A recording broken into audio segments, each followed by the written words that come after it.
safety quorum yet.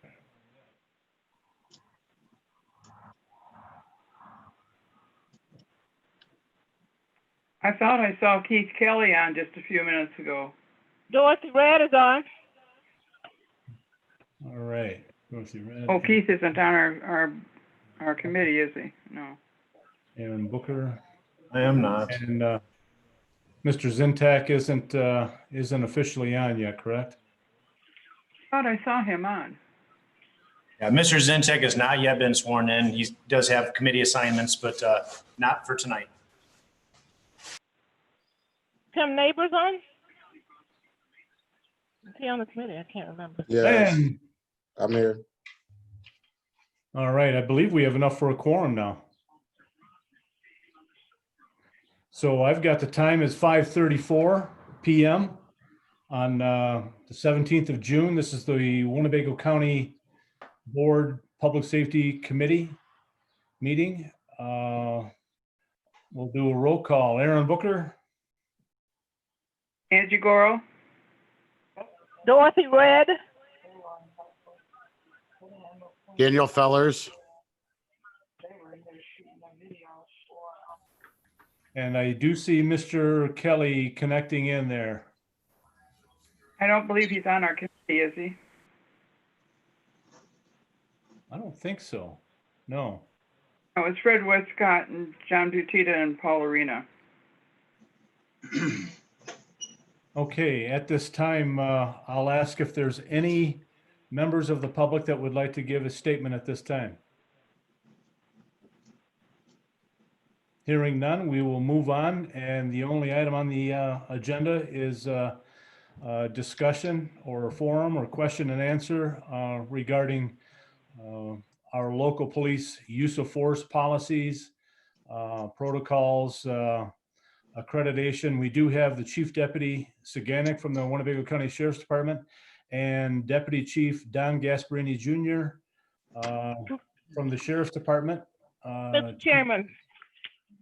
Ms. Red, go ahead.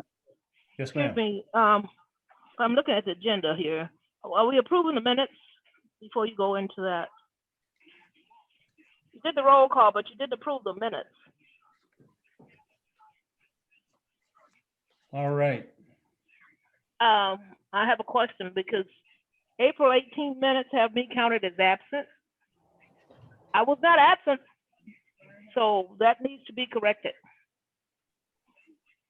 All right, very good. That will get taken care of.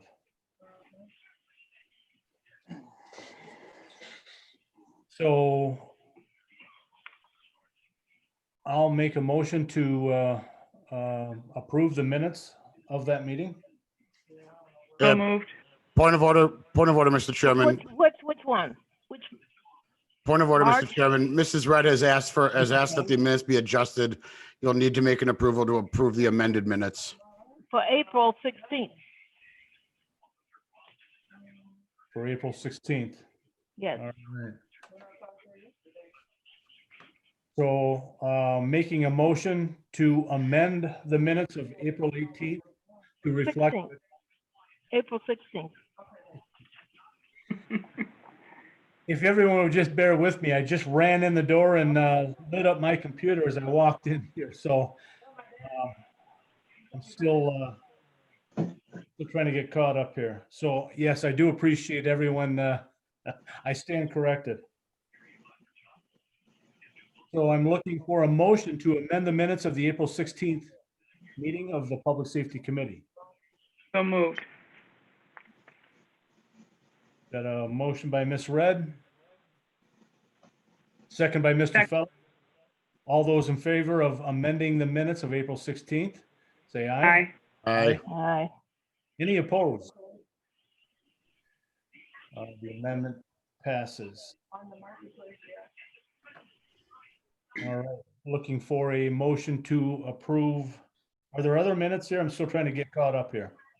March 18th. March 18th, looking for a motion to approve the minutes of March 18th. I'm writing down here as quickly as I can. So So moved. moved.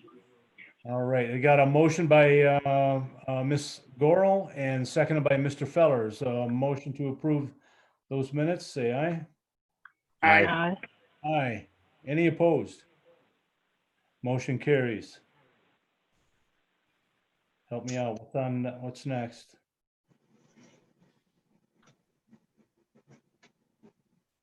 First thing we have on the agenda is the local police use of force questions Right. and answers. Thank you. I appreciate everyone bearing with me here.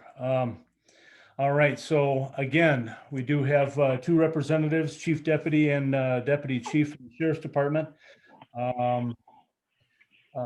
Deputy Chief Gasparini has been with the Sheriff's Department for 25 years, and majority of those years, Chief Gasparini has been very much involved, committed. He's passionately involved with the accreditation process. Accreditation is a national recognition of police departments by it's recognized by the National Sheriff's Association, the National Chiefs Association, and the Black Law Enforcement Executives Association across the nation.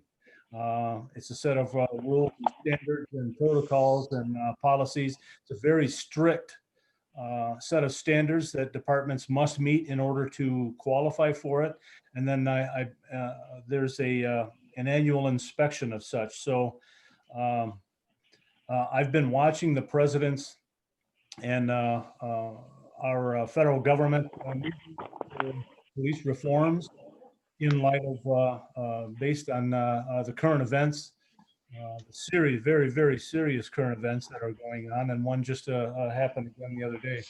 But it looks like a lot of those reforms is practices that we've been following for 15 years, Chief. Is that correct? Actually, we were originally accredited back in 1994. A number of those policies have been in place since the early 90s, like 91 and 92. Right. So would you agree, Chief, that that the reforms that are coming out have been in place with our accreditation since the mid 90s? Yeah, we've had a lot of initiatives in place since the early 90s to include use of force, vehicle pursuits, just basic operations, administrative operations, and support services that are all encompassing with accredited. Is there anyone with any questions? Mr. Fellers? Thank you, Mr. Chairman. To that end, Mr. Gasparini, do we train our public safety officers in the use of chokeholds and knees on necks as methods of restraint? Can I answer that question? Whoever would like to. Yeah, so Mr. Fellows, I'll start with this. Our policy strictly prohibits the use of chokeholds or any other type of vascular restraint. So we do not train that. It's prohibited specifically in our policy. And if you have any other questions about how we're training or the use of force, I also have Sergeant Franks on the line too, who does much of the training here at the Sheriff's Office. Thank you, Mr. Siganek. I appreciate that. Given that there are many people, I think, watching on YouTube, I'm sure there'll be quite a few questions on such matters, but I'll hand my time back for the moment. Sure. Thank you, Mr. Fellers. And my apologies to Sergeant Frank. I've been involved in many training sessions with Sergeant Frank. He's the subject matter expert on this, and I'm glad to see him on board with us. Mr. Neighbors, you had your hand up? Go ahead, sir. So, yes, thank you, Mr. Chairman. I want to know how many hours are dedicated to de-escalation training versus the hours that are dedicated to use of force training and tactical training. Okay. Sergeant Franks, you answer that? Yeah, sure. In the academy setting, they get 8 hours of de-escalation and I believe 32 hours of defensive tactics. That's in the academy setting. Here in our agency, every training we do include verbal, we try to include a verbal de-escalation track, a moral track, a legal track, and a tactical track. So they're working all of those in conjunction in every training. So how many hours does that include? So what's the percentages versus So is it just 15 minutes of de-escalation training during the hours of training, or is it, how much time does that consume in percentage wise? That's going to depend on the actual length of the training. How many scenarios are in the training? We run frequent scenario trainings that most of those scenarios will include some sort of de-escalation component to them. As far as breaking it down by a percentage of hours, that's really tough to do because we don't have a set standard where we do X amount per year. That's what I'm getting at. We need to have a better set standard till we get more hours of de-escalation training, because the way I see it is they're going in using the training that they get the most. So if they get very little de-escalation training, they're going to use the training that they remember the most. Get very little. They get de-escalation with every block of use of force training. Yeah, Mr. Davis, could I also just add in, de-escalation is obviously a priority for the sheriff. And probably the best de-escalation training that's out there is the CIT training, the crisis intervention training. Currently, about 50% of the police department is trained in CIT.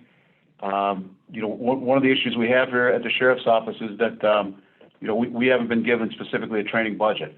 So we prioritize CIT training, but keep in mind that when you talk about some of these trainings and these advanced trainings that happen by agencies or groups outside of the sheriff's office, we have to pay for that. So in order to improve the training of the sheriff's office, obviously the county board would have to fund that.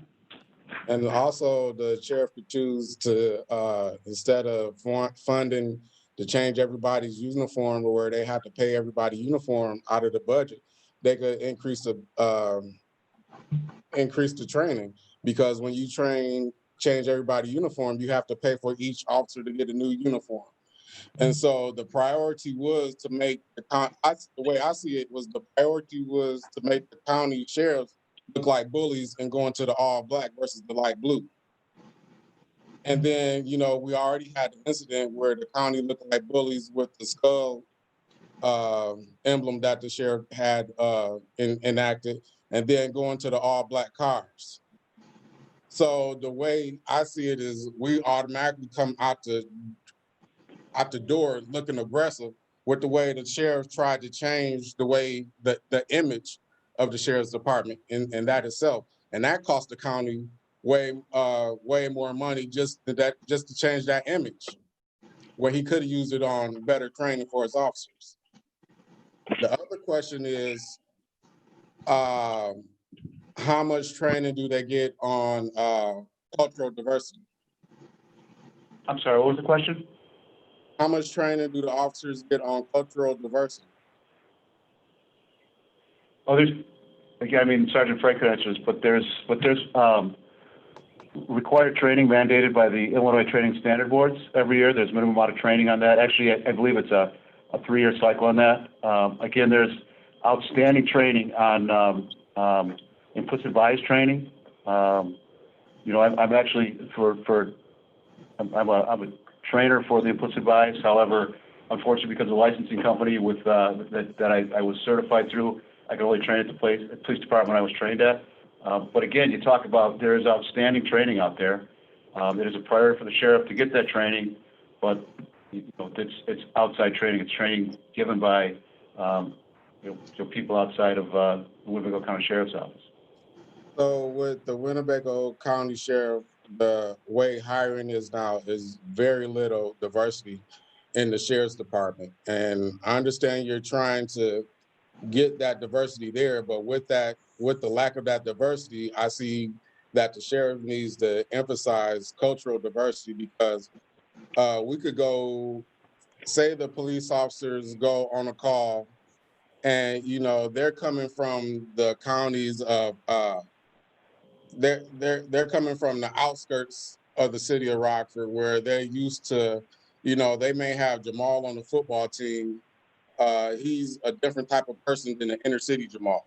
And so when they don't have that training, where they're coming from the outside of the city to a different type of environment in the city, they're automatically scared when they come up on the scene. So wouldn't I say that with the lack of diversity with the county that we would increase the cultural diversity training with the sheriff's department to make up for some of that? So again, I would agree with you that the state does mandate that training. We do the training that they mandate, but I would agree that there's better training out there.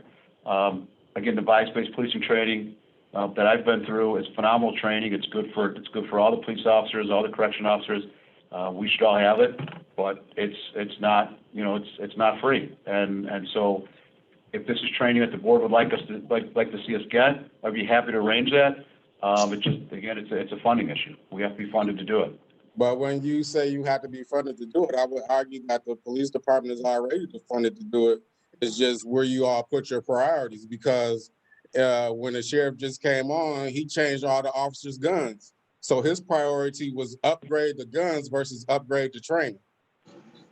Well, if that happened 7 years ago, that was, the sheriff's office had $7 million more a year in their budget. So the budget's been cut quite a bit.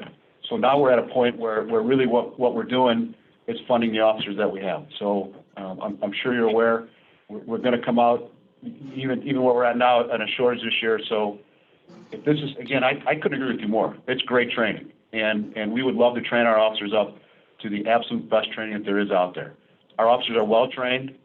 They're doing a great job right now, but if there's better training, and there is better training, I'd love to give it to them. Again, it's just a matter of the county board saying we're going to fund it. Thank you, Mr. Neighbors. Mr. Fellers? Thank you, Mr. Chairman. And just to kind of piggyback on what Mr. Neighbors was saying here, I think everyone here is well aware of the budgetary issues the county has.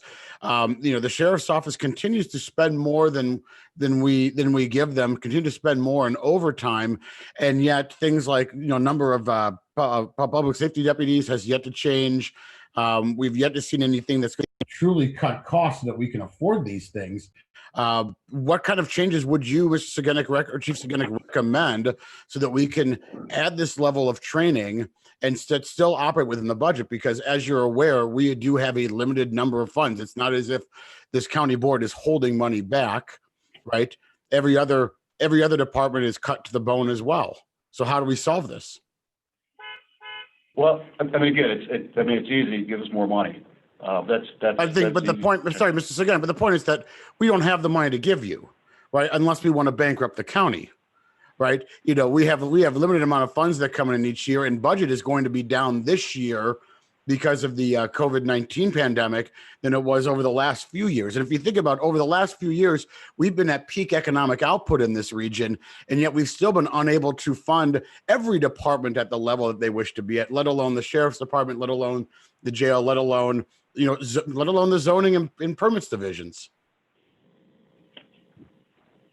I think the question is, what kind of changes is the sheriff's department willing to make so that they can get the additional training that it sounds like everyone here agrees that is really needed to continue to make this a world-class environment? What kind of adjustments do you have to make in terms of sizing so that all of this can happen and we continue to keep the public safe?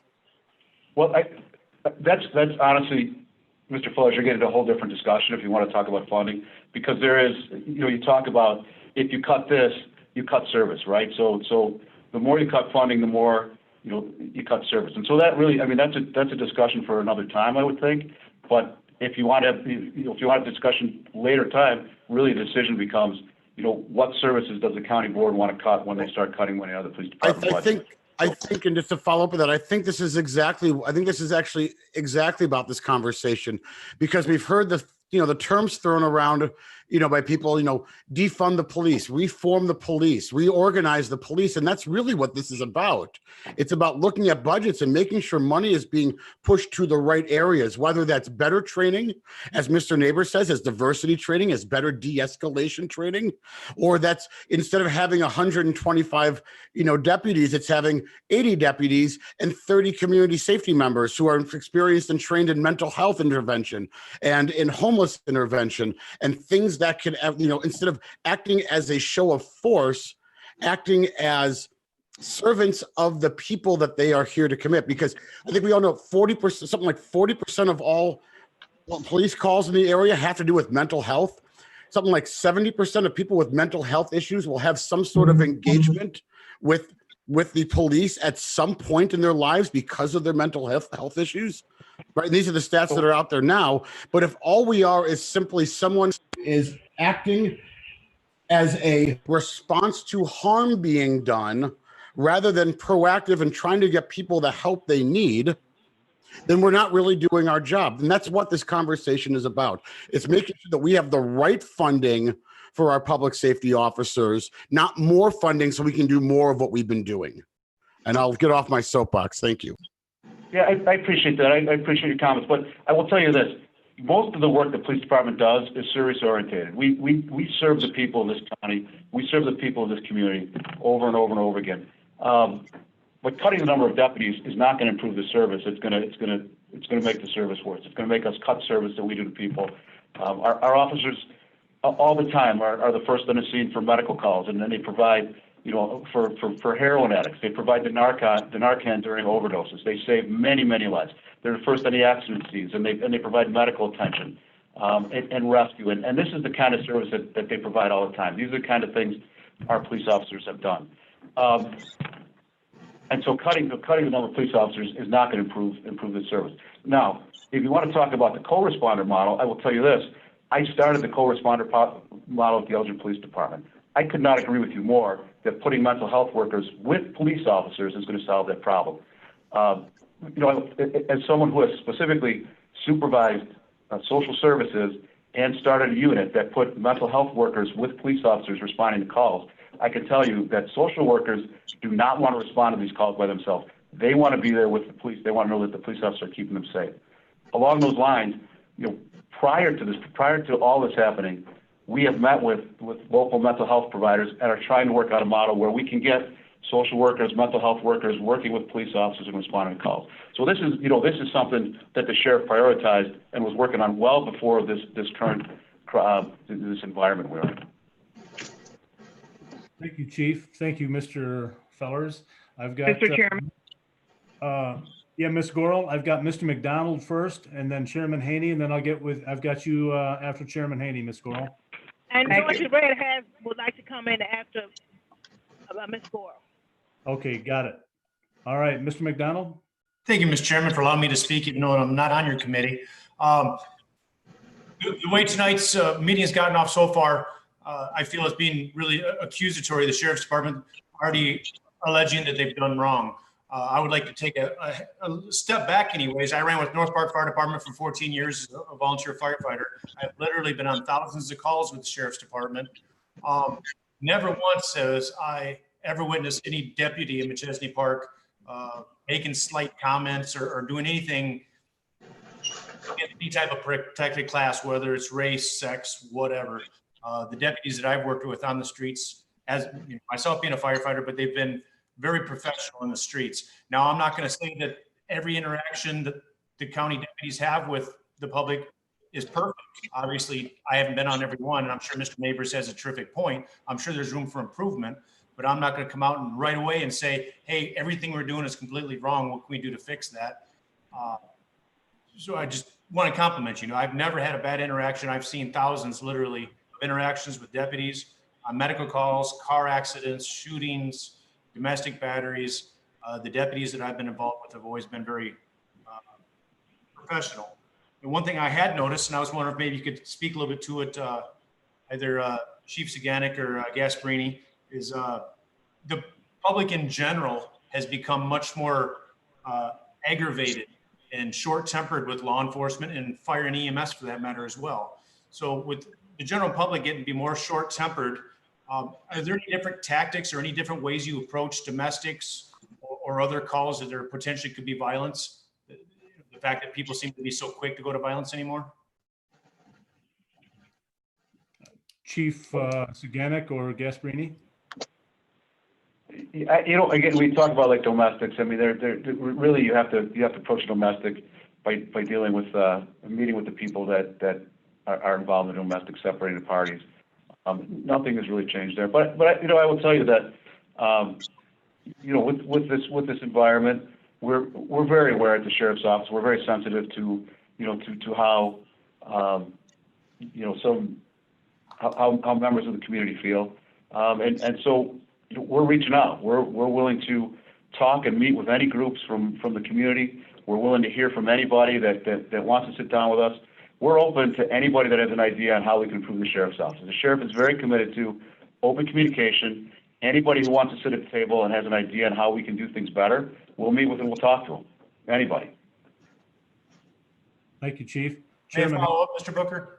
Oh, Mr. McDonald? Yes, One sir. more follow-up.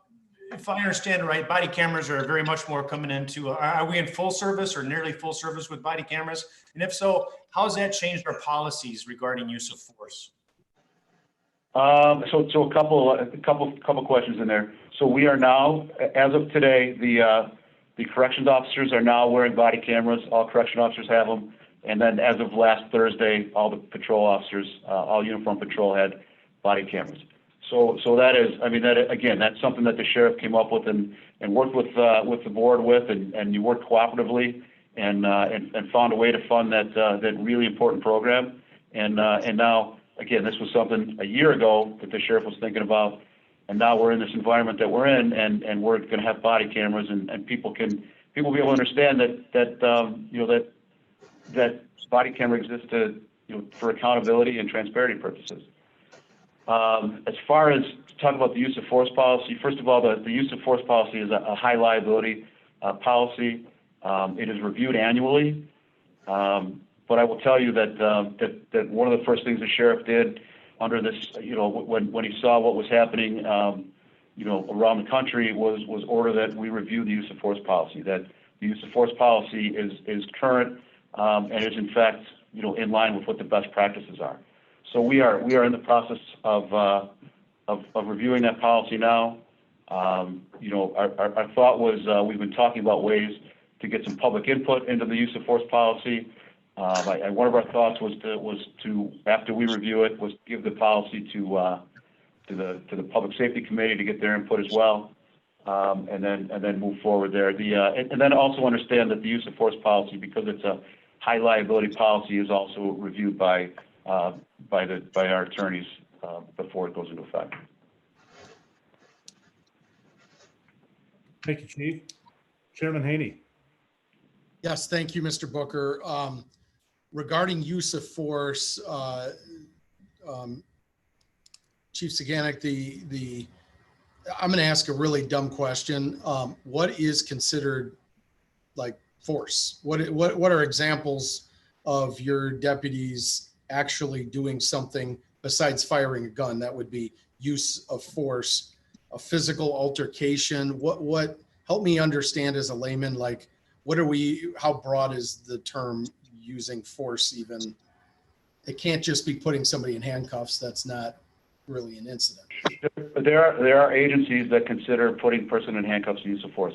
So there's a very, very broad, depending on where you're at, different definitions, but for our purposes, it's as simple as someone who doesn't want to comply with being arrested, and so you might have to use a wrist lock to put someone's arm behind their back. That's a use of force. You might have to take someone down. Use one of the techniques you're taught to take someone to the ground, and then while they're on the ground, handcuff them behind their backs. That's a use of force. And really, those are minor uses of forces, and those would constitute an overwhelming majority of the use of force incidents that happen not only here at the sheriff's office but across the country. So for us, that's use of force, and that's all the way up into there's a show, some places consider a show of force a use of force, which would include pointing your laser at somebody. Pointing your taser at somebody and not firing it. They would consider that a use of force. Pointing your gun at somebody, but not using it as a use of force. And so right now, obviously, there's a debate going on around the country on how do we track that? What's the best way to track that? What constitutes a use of force that must be tracked? And as you know, there's debate about that. But for us at the sheriff's office and most police departments, uses of force are very minor. And here, whenever our officers use force, there's a review process. There's a early warning system in place, and so every use of force gets reviewed. And that'll be even easier now that we have body cameras. In the past it was relying on the written report of the police officer, but now we'll have a body camera review that, and so we'll know exactly what happened. If I Can could you jump in real expound? quick, just while we're on this topic, Chairman, just real quick, there's a Sure. use of force continuum, and maybe Sergeant Frank could expound on that a little bit. The use of force continuum that might help explain or help to understand what the chairman's question really is. Yeah, I mean, I can speak on a continuum. So a continuum is, again, different agencies will have slightly different continuums. But the continuum will have 5 levels generally, which would be a cooperative person. And a cooperative person is defined as a person who is or can be developed into a cooperative individual. A passive resistor, that's someone who exhibits no resistive movement. In other words, they're not doing as they're asked, but they're not resisting you. They're not physically resisting.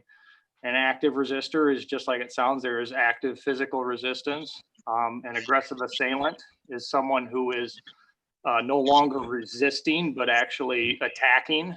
And then deadly force, which is someone who is engaging in conduct that would place somebody, either the officer or somebody else, in jeopardy of death or great bodily harm. Thank you, sir. Just to follow up, thank you very much. That was helpful perspective wise. Just to follow up, so when you have your review process for use of force, whether it's a minor or a more elevated issue, what is there? Do you keep data and keep stats on the volume and the outcome? I guess just for contextual purposes, how often is there a review? Who reviews it? And how often is there an issue or corrective, anything from a coaching moment to something obviously more elevated, where like, hey, we could have done it this way, and then there's coaching, training, whatever the case may be. Could you help me understand the frequency of how often we're using force on some? I guess the context is king, right? I just want to understand, if you guys have 100 uses of force, how often are you saying, hey, we could have done this better, do this next time? How much back and forth is there on that? So every use of force is reviewed. It's reviewed immediately at the supervisory level, at the immediate supervisor level. And following that, it will be reviewed by the training department generally. The uses of force, there's an early warning system in place. So first of all, if a use of force is determined to be if it's determined to be an unreasonable use of force, they'll immediately start corrective action on that. And, depending on the severity of that, the corrective action will begin with, like you said, with retraining, and it can go all the way up to, a lot more than that.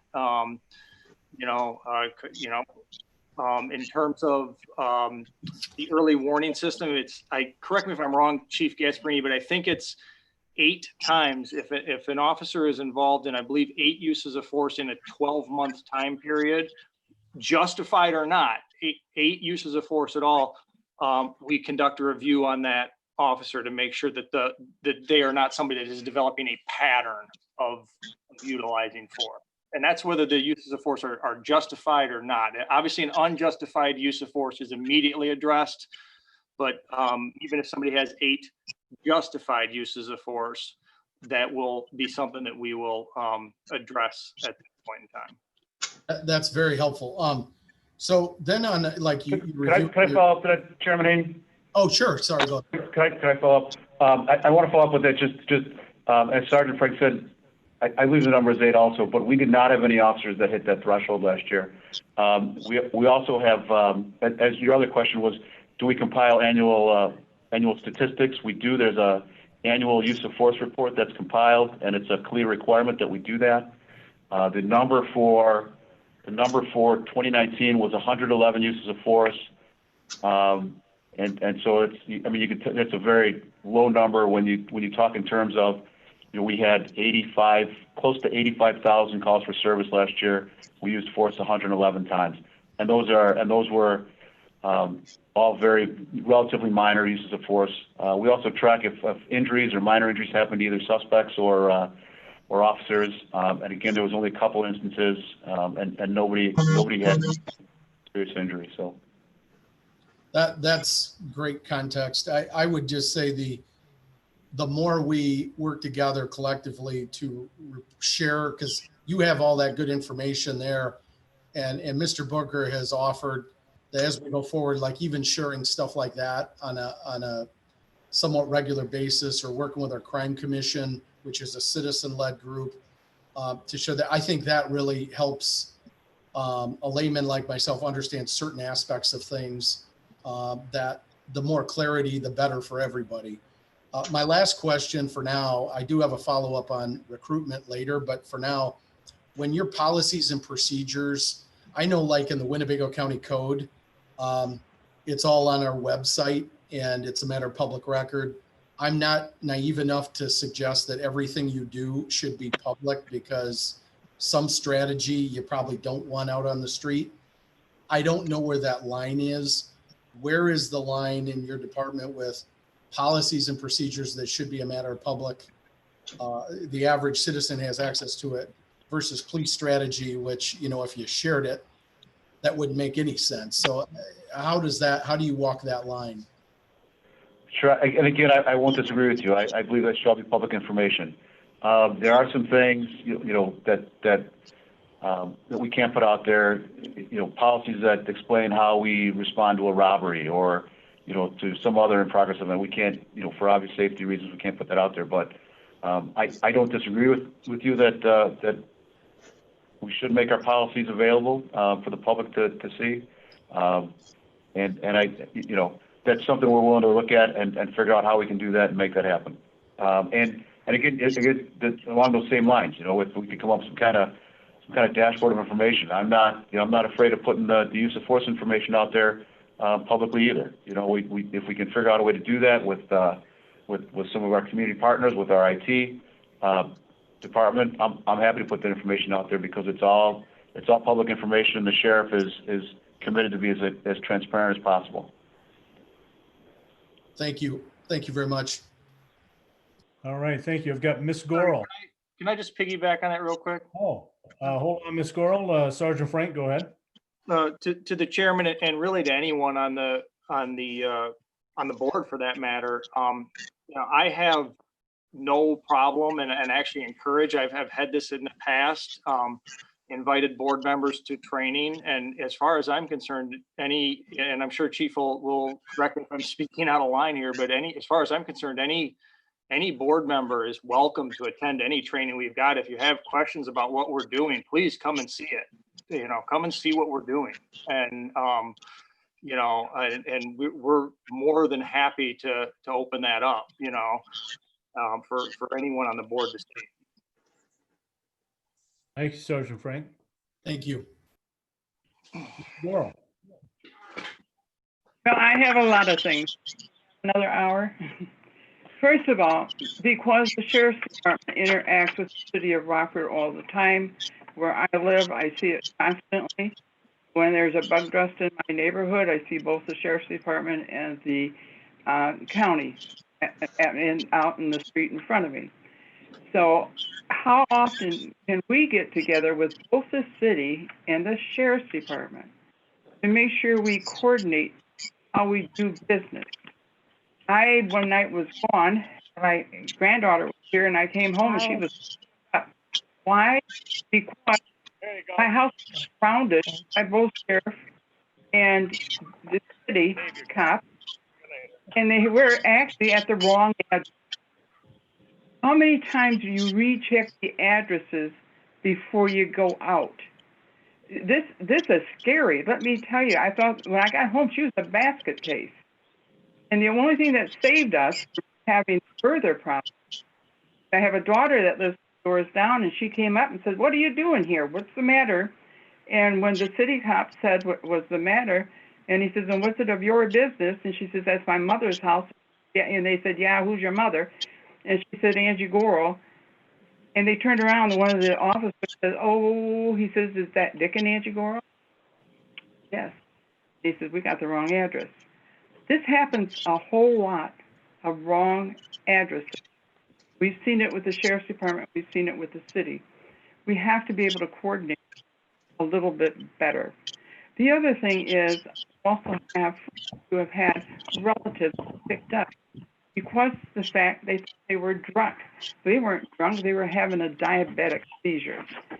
There was, and maybe Donnie, you remember that we had money. We went to like NAMI so that we could train our officers to recognize the difference and the different behaviors, whether they were drunk, whether they were high, whether they were having a mental problem.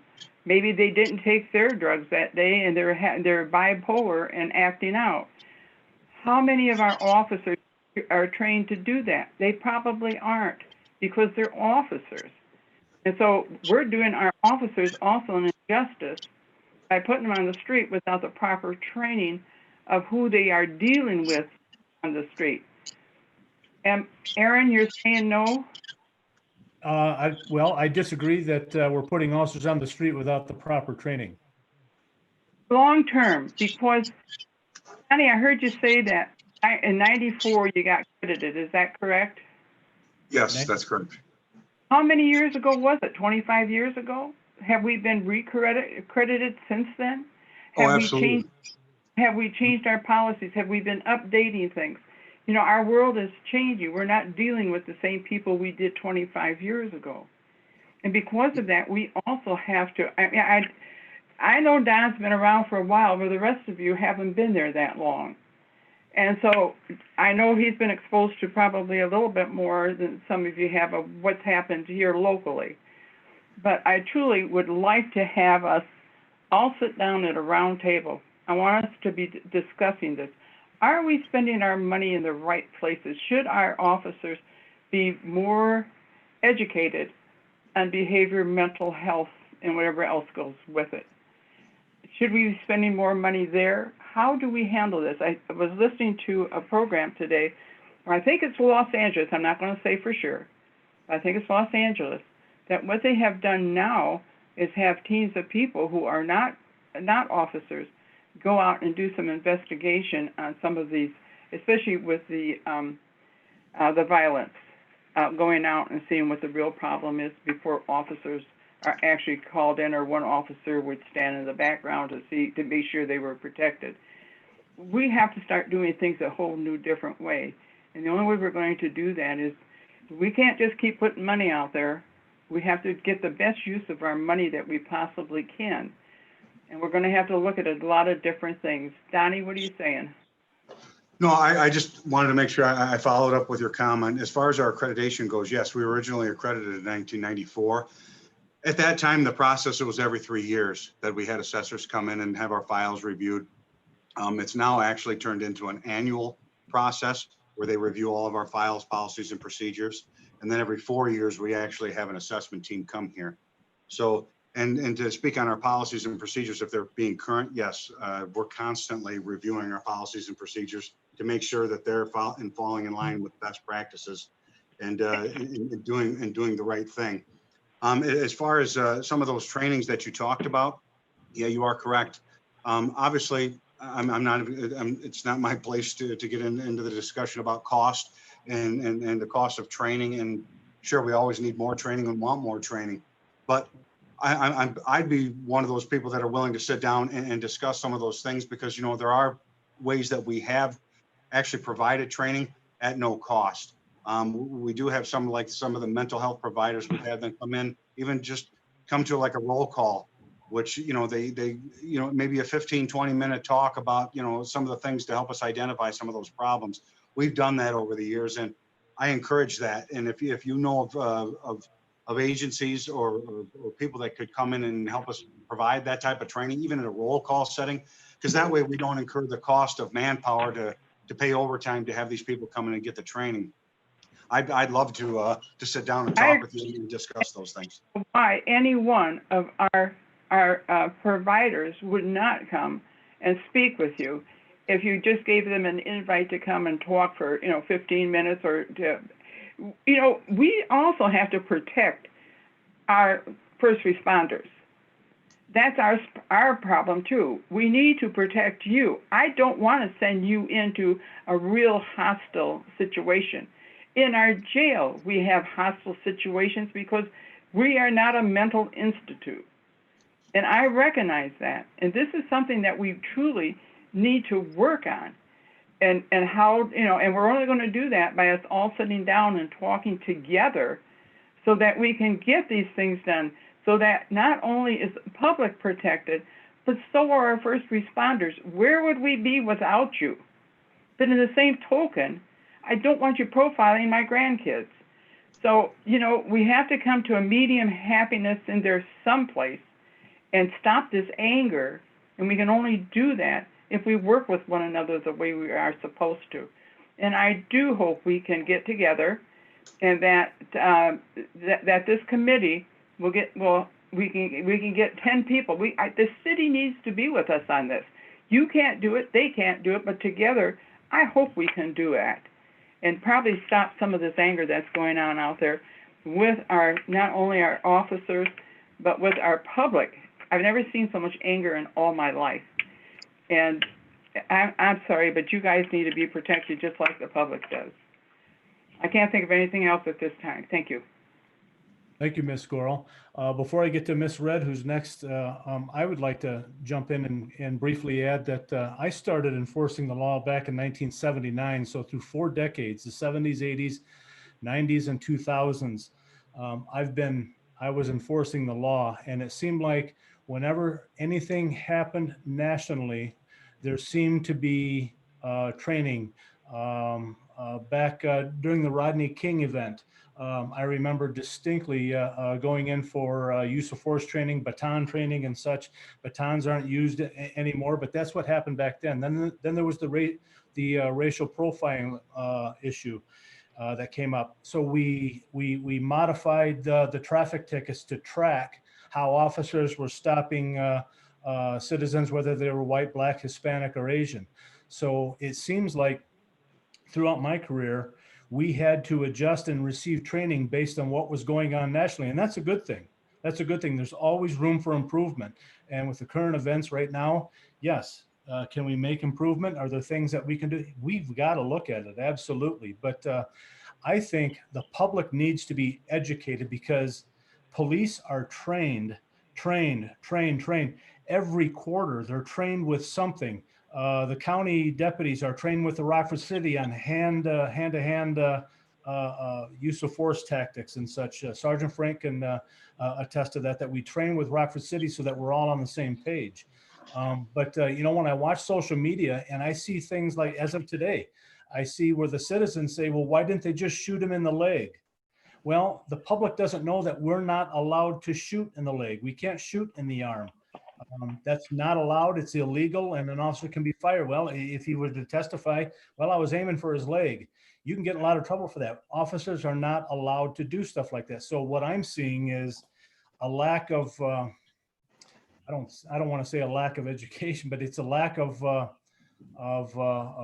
attention to what officers really are trained to do by the public. And that's why there's so much anger out there that why didn't the police do this? And there's so many armchair quarterbacks out there that would have done this or that. But again, I can't critique the ComEd guy for not bypassing the line outside my house.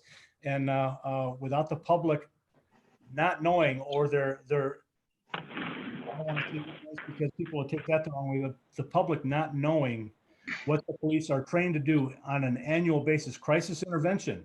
Crisis intervention is a word or a phrase that we use for mental health individuals that the police come up on. So that training is in there, and that's included in the accreditation as well. So that's all I needed to say on that, and I can move to Ms. Red. Thank you, Mr. Chairman. Can you hear me? Yes, ma'am. Okay. My question, sometimes Facebook or whoever puts it on Facebook, no information that the county board members should have gotten first. Can one of the gentlemen there that worked for the sheriff department tell me what happened with the corrections officers opening the door of the cell and doing whatever they did, sprayed the people or pulled them out or did whatever recently? Do you know what I'm talking about? Sure, Ms. Yes, Rudd, are you ma'am. referring to the incident that happened on June 2nd? It's probably so, probably so. Yeah, so there was the sheriff's office actually put a statement out about that. The county board, whenever we put a statement out, the statement is sent to the county board members first, so that so you would have gotten this statement prior to it being released to the press. And if you didn't get that, please let me know, and I'll correct that. And there was an explanation of what happened in that incident, but in a real short synopsis, there was a protest here in town. There was a big protest inside the jail. There was a disturbance. There was 3 detainees that were identified as agitators. Two of the detainees were moved to segregation with no force used at all. The third, there was OC pepper spray, which is the same thing as little capsules that are shot out of a pepper ball gun. OC is the same stuff.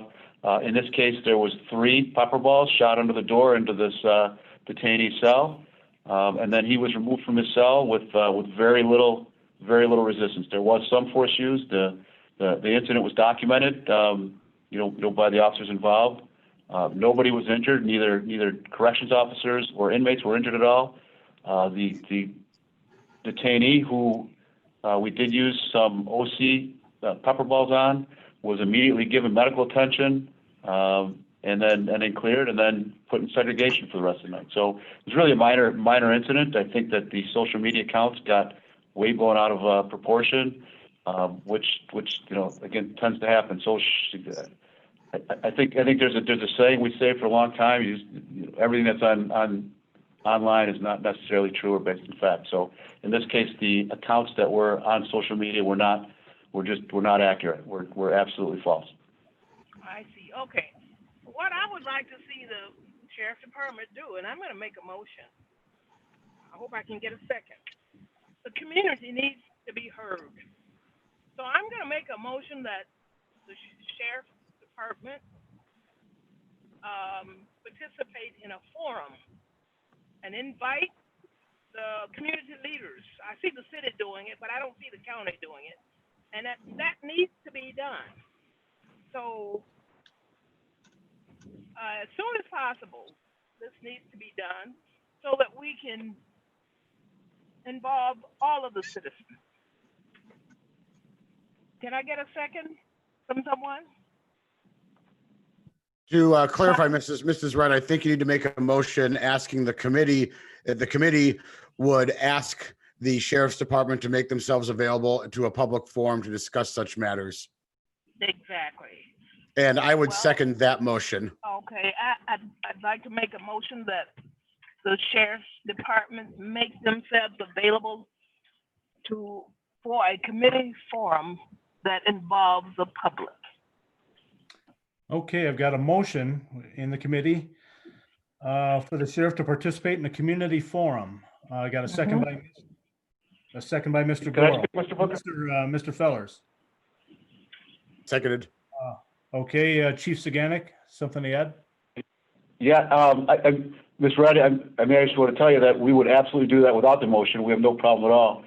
I see that the city is doing some of those stuff. We're following what they're doing. We have not set that up only because they're doing it via Zoom. We're kind of waiting to see what's happening with the reopening as we move forward a little bit here in the next couple of weeks. We're absolutely willing to do that. We just would prefer to do it in person instead of via the computer. We feel like there is much more to be gained when you meet with people and interact in person than via Zoom. So we're more than happy to do it with or without the motion. But just to let you know, we're available. The sheriff is more than willing to meet. Again, as I've said a couple of times in this meeting, we're more than happy to meet anybody, anywhere, anytime to discuss the sheriff's office, how we can do things better. I'd like to see it happen. We don't know when this pandemic is going to go away, but I would like to see it happen as soon as possible, because sitting back and not doing much of anything and not getting the community involved, it's not good. So maybe we can find some place outside where we can meet and people can be involved. More than happy to do that and look at that, Mr. Rudd. No problem at all. May I make one comment, please? I've got Mr. Fellers and then Ms. Squirrel. Thank you. Thank you, Mr. Chairman. And Mrs. Chief, I do appreciate your willingness to do this. I think that goes a long way. I'm supportive of Ms. Red making this motion because I think this committee and this board has asked the sheriff proper himself to make statements or to come speak with us or speak with people in the past, and it hasn't happened.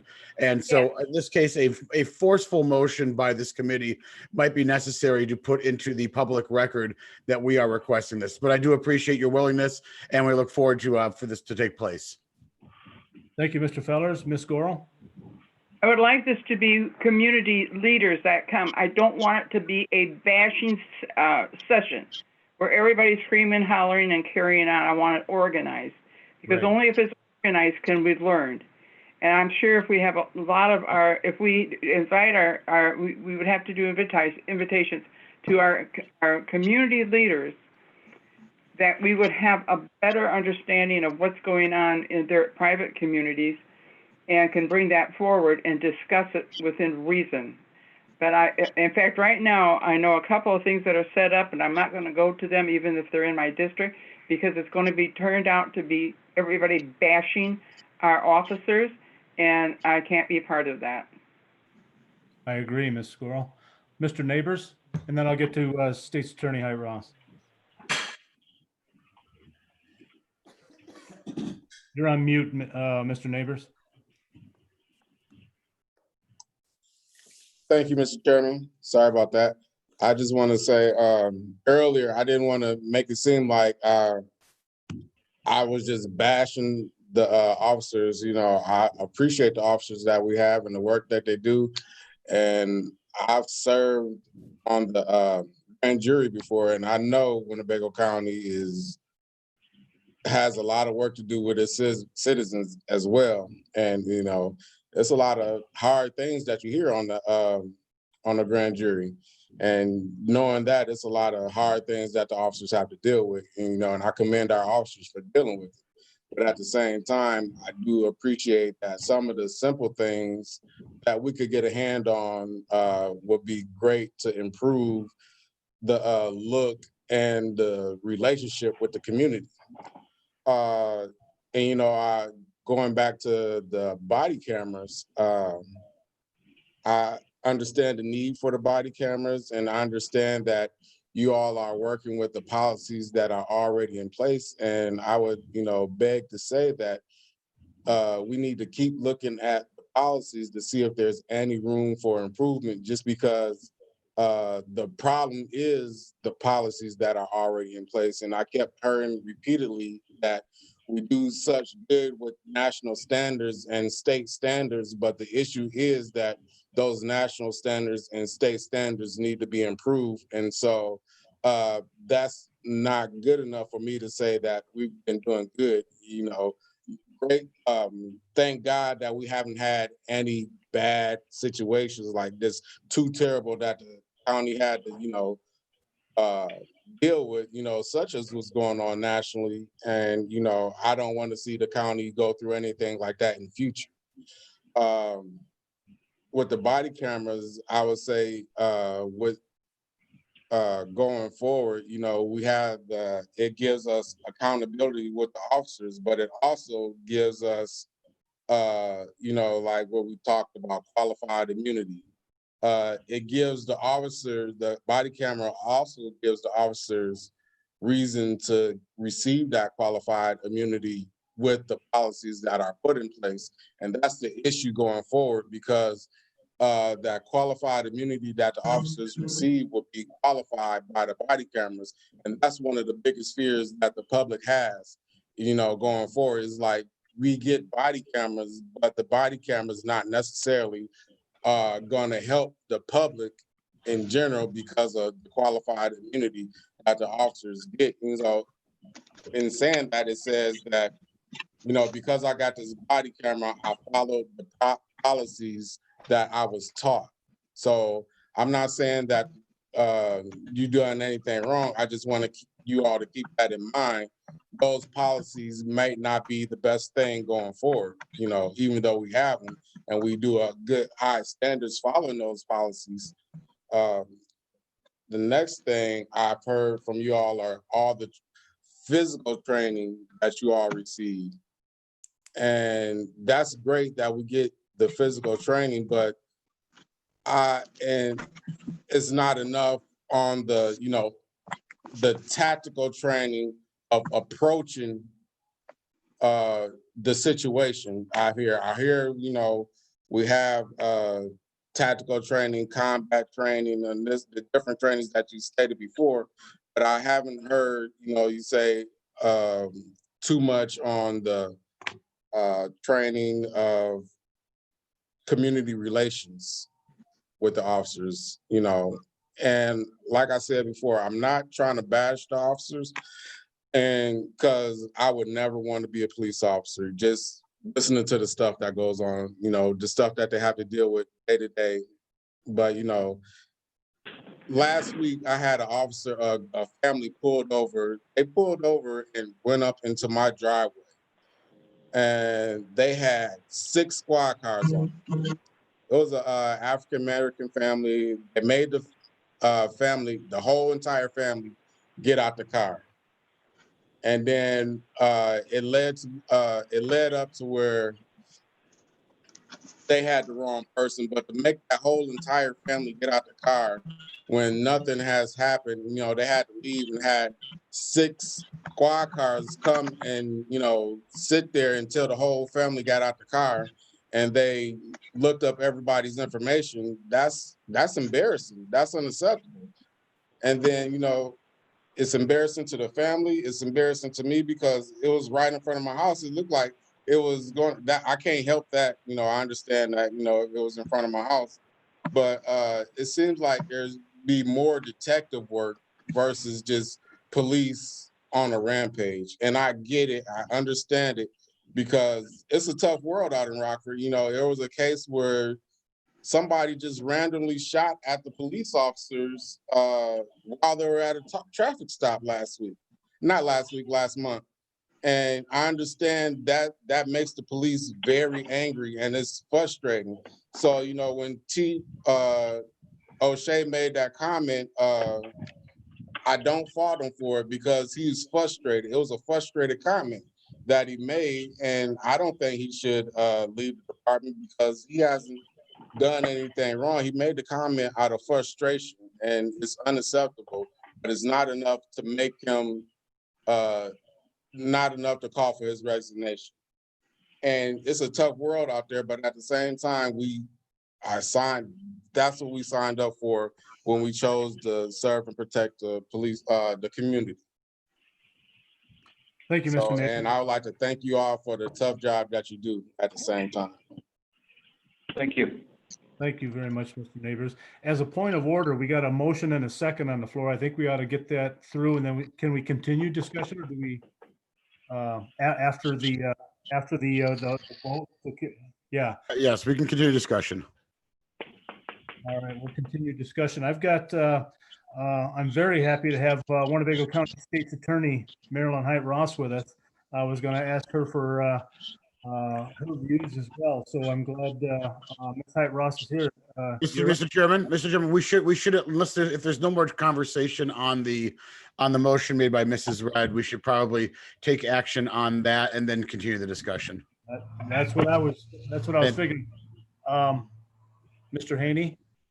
Yeah, to the motion on the floor, I would just ask, it seems like the Sheriff's Department is game. It seems like the board is interested. I would just ask, I know there's been some discussions offline about involving the Crime Commission, which is a group of citizen leaders It's a diverse group. It's a strong group of folks who have been following the public safety discussion at the county. They've indicated interest in hosting a discussion, but I would also caution the group. My biggest concern is that we have a one-off discussion, and I guess what I think is missing at the county, to Mrs. Red's point, is community connection, but we should probably do it 2 or 3 times a year. And my point is, what is missing is something that's not happened over time. We're not going to fix it in one community dialogue, but if the Crime Commission would host our public safety and criminal justice leaders, whether it's from the sheriff's department, the courts, the state's attorney, and let them, host and play host as citizen leaders with our community, with the media, and let them give an update and connect to the community over time, 2 or 3 times a year. To me, that would put us in a better place 2 or 3 years from now. But I guess how we do it is going to matter. I know a lot of different groups are having one-off conversations. I would just say a little bit of latitude, because there's a lot of discussion about, could we create a platform that is sustainable over time and not just a one-off, for whatever that's worth. Thank you.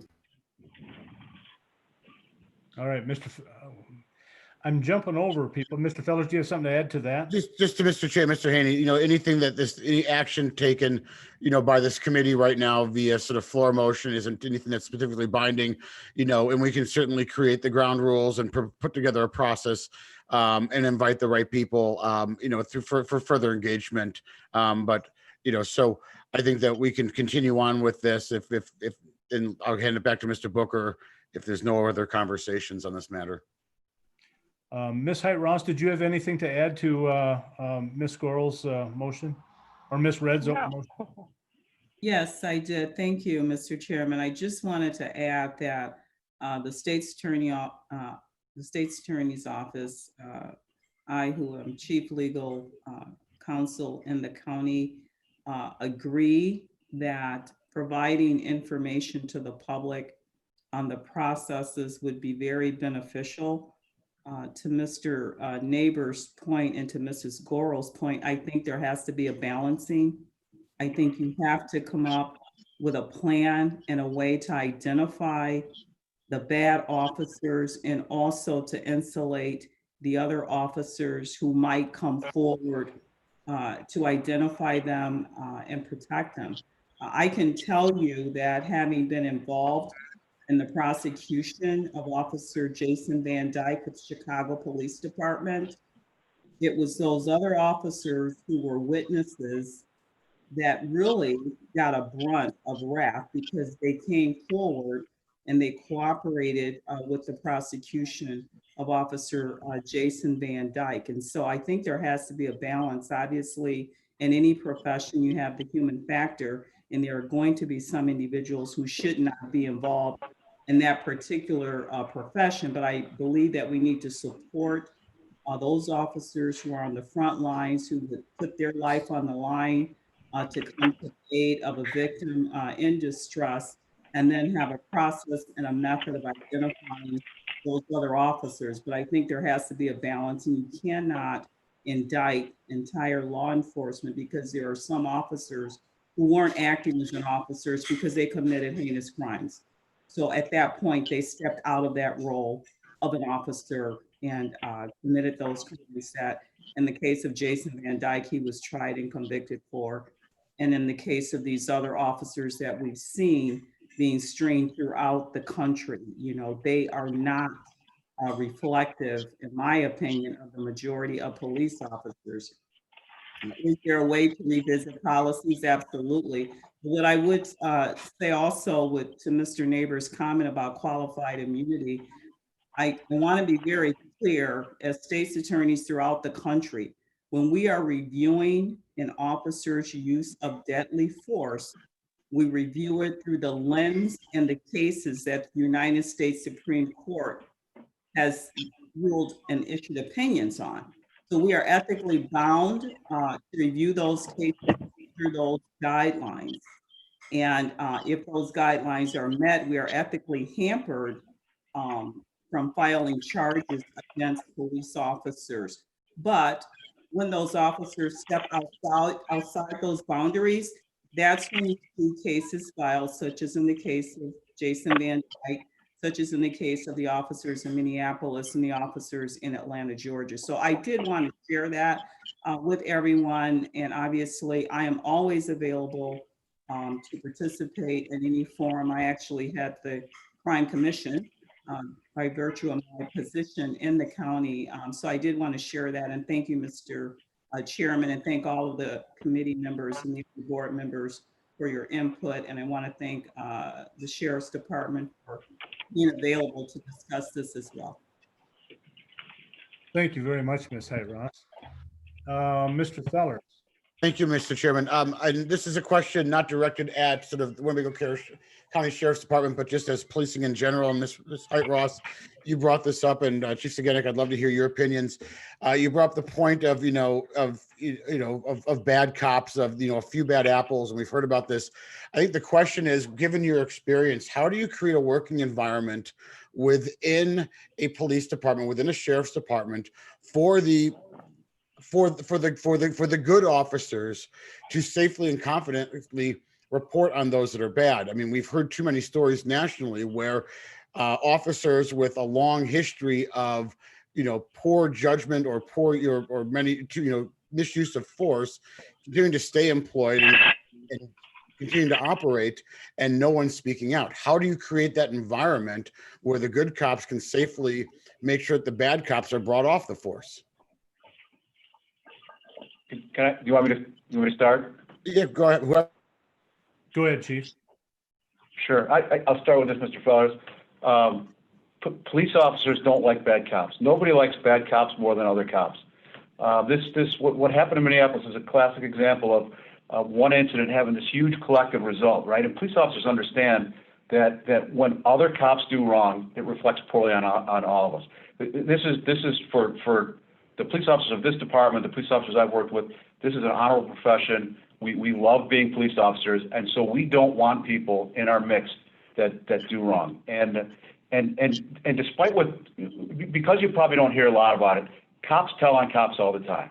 It's a regular occurrence when cops do wrong, they will tell a supervisor. They will say something. It happens all the time. And then depending on the seriousness of the violation, it's coached. We try to coach and mentor police officers because we obviously invest a lot in them. And if that doesn't work, we document and discipline all the way up through termination if need be.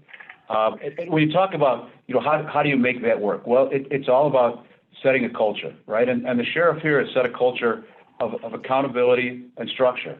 Officers, every officer in this police department, every correction officer, our 911 dispatchers, we are all accountable to the policies, to the rule of law. I guess to give you an example, what I tell police officers all the time when I walk around here, I tell the police officers, LLPP, legal, lawful, within policy and procedure. And as long as you're operating within policy, procedure, and legally and lawfully, you're just fine. Officers outside of that will be held accountable. It's a rule that it's setting that rule, and the sheriff has done this. The newest police officer that we hire, all the way up to the sheriff, the rules apply to everybody. And so when you have that kind of accountability, I'm telling you, police officers want other police officers held accountable. Police officers don't like when other police officers break the rules. That's been my experience in my 29 years. And then I will tell you, the sheriff has a history of holding officers accountable here. And just because it's not in the paper every day, you don't read about it, doesn't mean it's not happening, because it is. Well, thank you, Chief. I don't think anyone was accusing, saying it wasn't happening. I was just asking the question of how not just how we do it, but how it's done in general. And I do appreciate the answer. Yeah, I'm sorry, I didn't mean to make it sound like I was saying that, but there's a culture of accountability. I apologize for that. No, it's all right. These are trying times for all of us, aren't they? Like I said, I love being a police officer. We are in some tough times. I'm sure that together, bonding working with our board, with our community, with all our partners in the community, we'll get through this. Thank you, Chief. Mr. Kelly, you had your hand up a while ago. Are you still with us?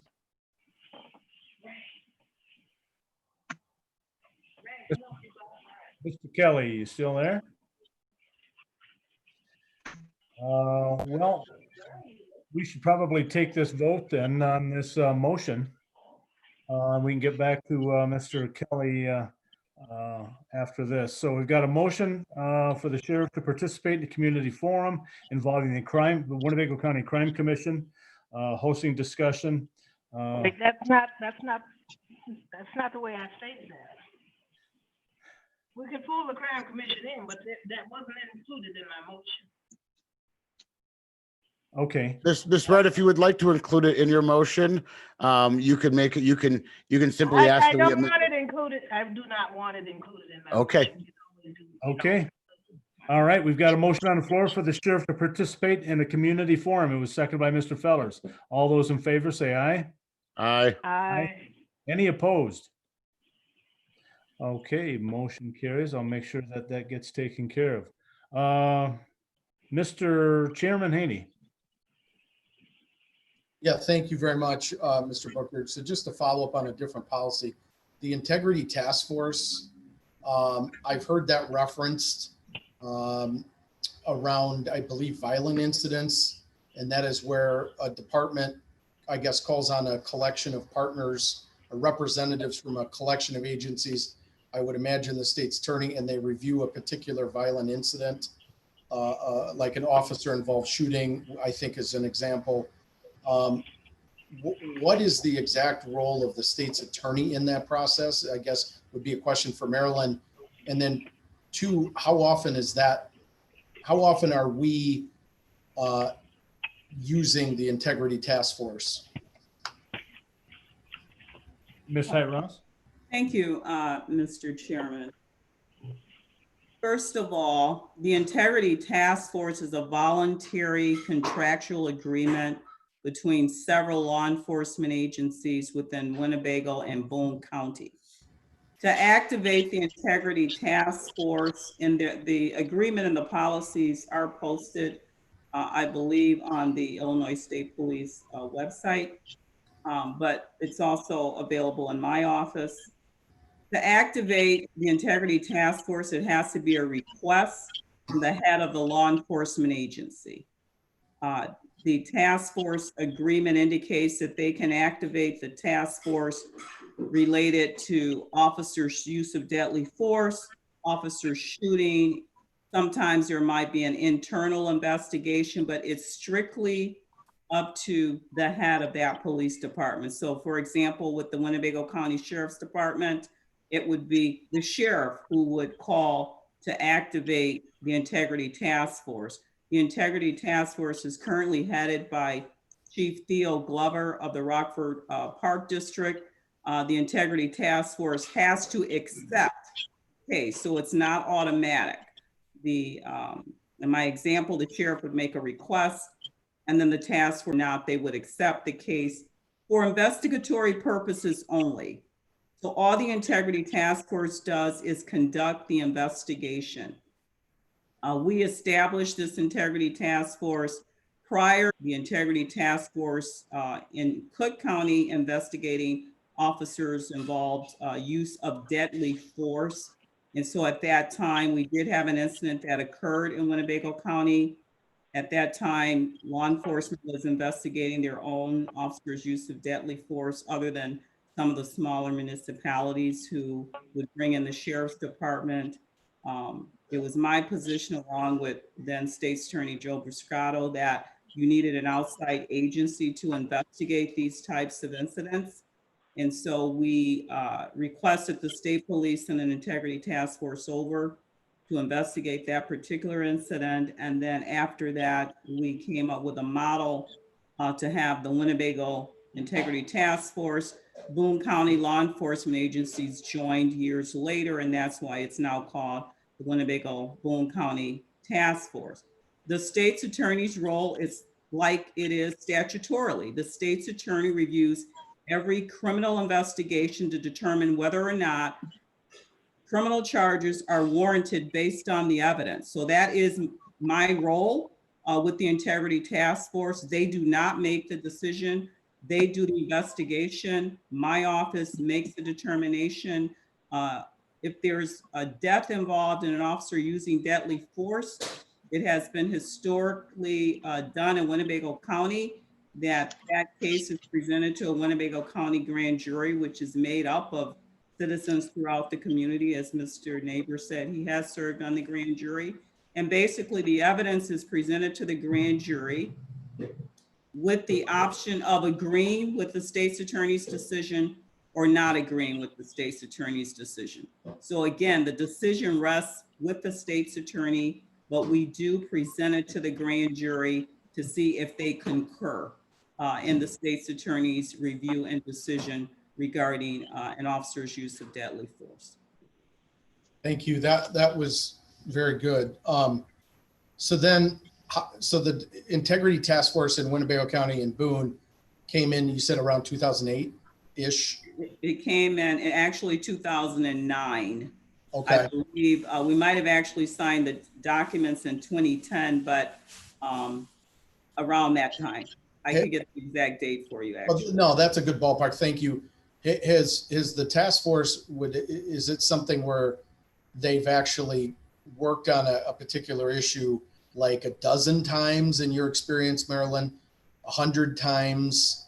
How much frequency are we talking as a community's use of our Integrity Task Force over this, 12-year period-ish?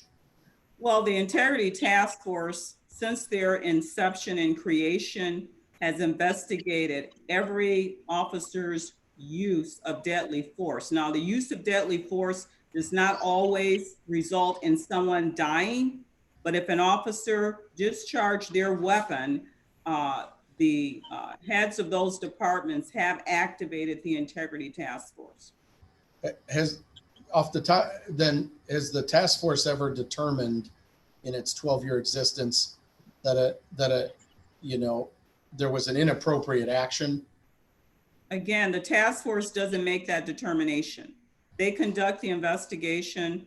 The investigation is reviewed by my office. Okay. And the state's attorney makes that determination. I understand your confusion, Chairman, because it is always reported by the press that the Integrity Task Force has made that determination. So I absolutely understand your confusion, even though my press release is very clear that I have made that determination. The state's attorney's office has made that determination. Okay. Gotcha. I'll come back. Then I guess a question for either Rick or maybe Frank, if that's okay. You talked about community policing, and the other term that we used earlier on was a continuum when we were talking use of force, right? But on a continuum of community policing, on one end there's a little bit of community policing.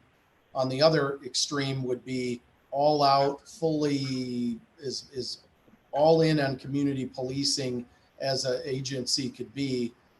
Rick, I know you came from Elgin, where there was the culture was one of community policing. Where do you all assess that we are at as a sheriff's department on a continuum in terms of implementation of best practices around community policing? I'll tell you, Mr. Chairman, I did come from a place that is nationally recognized for its community engagement, and for several years I led the community engagement group. So that's something that I was actually very proud of, and is really my background. When you're talking about, where is this department at? Well, I think this department does an excellent job of engaging the community, but there's always room for improvement. I don't know on a continuum I could give you a number. As you know, the last 3 or 4 months, everybody's been disengaged, right? So I will tell you though that there is a lot of ideas, there's a lot of plans, there's things we plan to do moving forward when we get out of this COVID mode for engagement. But the department does an excellent job. I'll give you an example. We were supposed to start in the Strong House, which is a community-built house. I know the city of Rockford has a couple. This is going to be built on the border of McChesney Park and Loves Park. But this was started long before I got here. This process. It was supposed to break ground in March. COVID hit, and now we're looking at breaking ground. I believe sometime in May. I don't have the exact date in front of me, but that's just an excellent example of how the sheriff's office was involved in community engagement. This house is going to be built. It's going to be a community house, a community center for neighborhood kids and for people in the neighborhood. So that again is just an example of how the sheriff's office, even prior to me getting here, was involved in engagement because the sheriff's committed to community engagement. I kind of consider, like I said, I came from a place that had community engagement on steroids. I pushed that same mentality, and we have a lot of things that we're going to do going forward once we get past this COVID. But right now, I would say this department is in an excellent place when it comes to community engagement. There's room to get better, and we'll get better. Okay, thank you very much.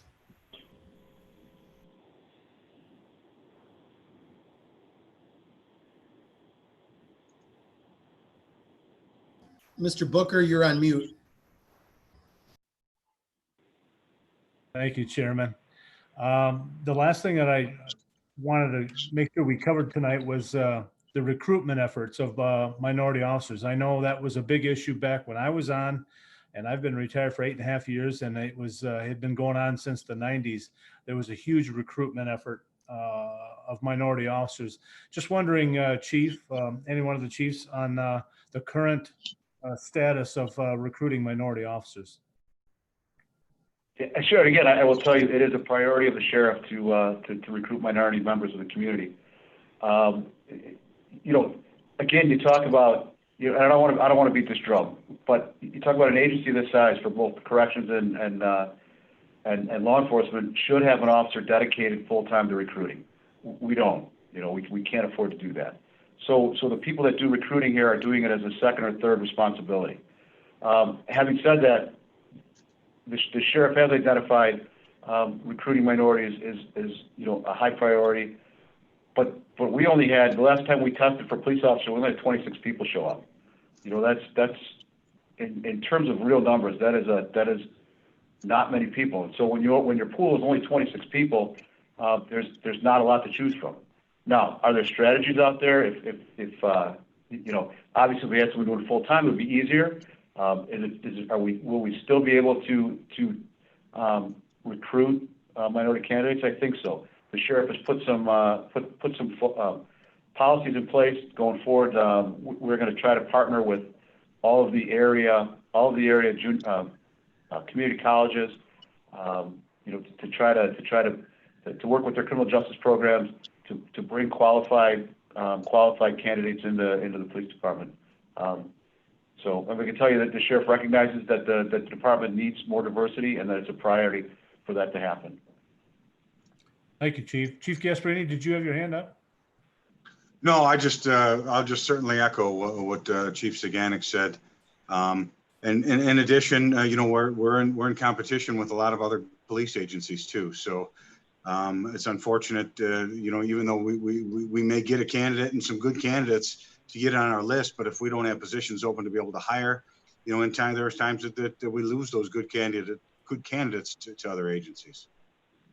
Thank you, Chief. And Mr. Booker, I would just add as well, if there are ideas on how we can recruit better, in our different communities, we're more than happy again to work with anybody and listen to ideas. We have some ideas. Recruiting is an issue. Recruiting and retention is an issue nationally right now. But we're going to try some different strategies, to try to make that happen. But as I said, if there's some ideas, or again, if some people have some ways or some things they think that would help us in our recruiting strategies, we are again more than the sheriff's an open book to it. So. Right. Yeah. May I make a suggestion? Yes, Ms.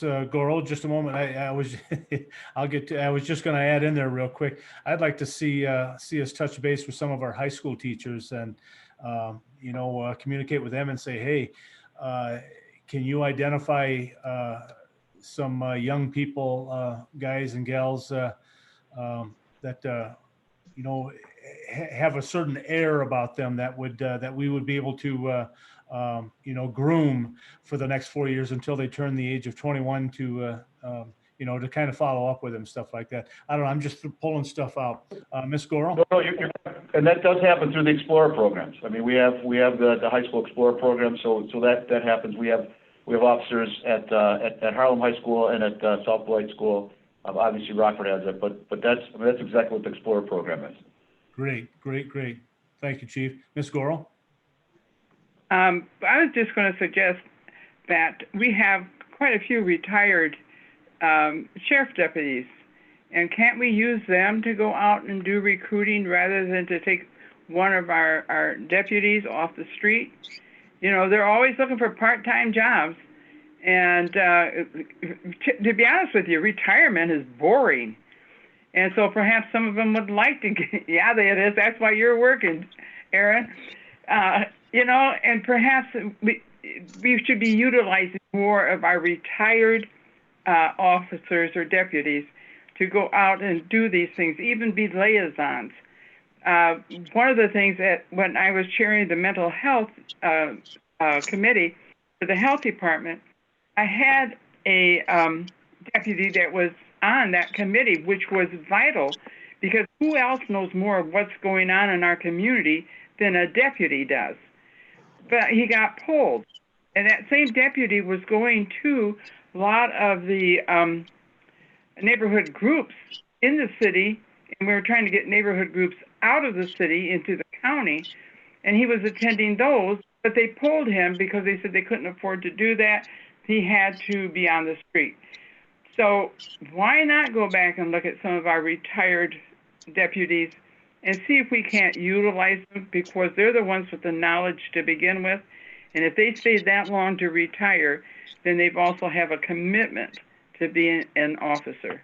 Thank you. Thank you, Ms. Gorel. Is there any further discussion on this? All right, I'd really like to thank Chief Saganek, Chief Gasparini, and Sergeant Frank from the Sheriff's Department for joining us. From the State's Attorney's Office, Ms. Height Ross and Paul Carpenter. I appreciate everybody's participation. This is very important. Got some good discussion, some good points brought out by Mr. Neighbors and such. So Mr. Fellers and Ms. Gorel and Ms. Red, this is all good, all positive. We're engaged, and that's what I like. Is there anything else? Anyone want to make a motion for adjourn? Motion by Mr. Fellers to adjourn. Second by. Do I have a second to adjourn? Someone has second to it. second. A second by Ms. Want to Gorel. leave? Someone has to second. I second it. I forgot I was on mute. All those in favor? Aye. Aye. Thank you very And much. thank all of you for being here tonight and helping us out. Thank you. Thank you Thank very you. much. ma'am. Thank you for answering the tough questions. Appreciate it. You got any